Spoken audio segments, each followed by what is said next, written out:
गेला क्रिश कुठेच नाहीये क्रिश पळून गेला अनिका अनिका एक सेकंड जरा शांत हो. तुला कळतंय का तू काय बोलतेस? ऋषी कशाला कुठे पळून जाईल? मी सगळीकडे पाहिलंय तो कुठेच नाहीये. असं कुठे गेला? साईबा इथे काय बघताय तुम्ही? शोधा ना त्याला. अरे साहेबा बघ जरा बघ ऋषी कुठे आहे ते. हा ठीक आहे. रोहित ऋषीला फोन लावा दे. बघतो कुठे. बघतो बघतो.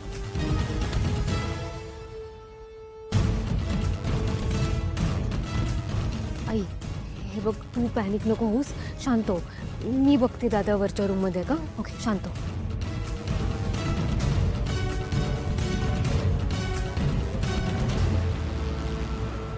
ऐक यश जर पळून गेला असेल ना तर तू तो व्हिडिओ आत्ताच्या आता व्हायरल करून टाक.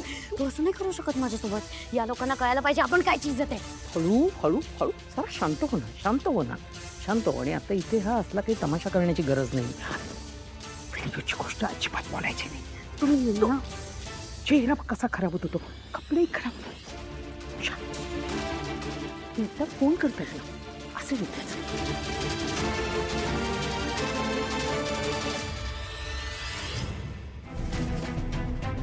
राजन अरे आत्ता इथेच होता तो. मी पाहिलं त्याला माझ्या डोळ्यांनी.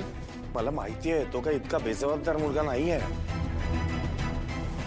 घरातच असेल कुठेतरी. अनिकाचं लक्ष गेलं नसेल मे बी त्याच्याकडे.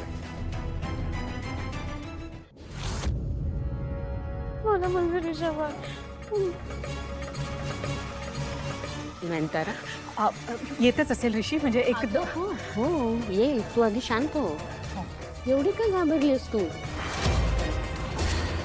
अगं कुठे इथेच जवळपास गेला असेल. एखादा मित्र आला असेल त्याला रिसीव्ह करायला गेला असेल.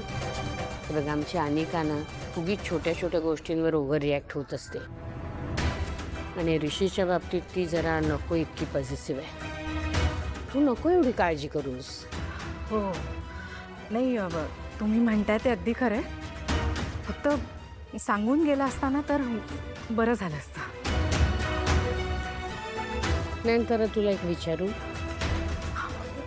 हो हो विचारा ना. अगदी खरं सांग. हा साखरपुडा ऋषीच्या मर्जीने होतोय ना? नाही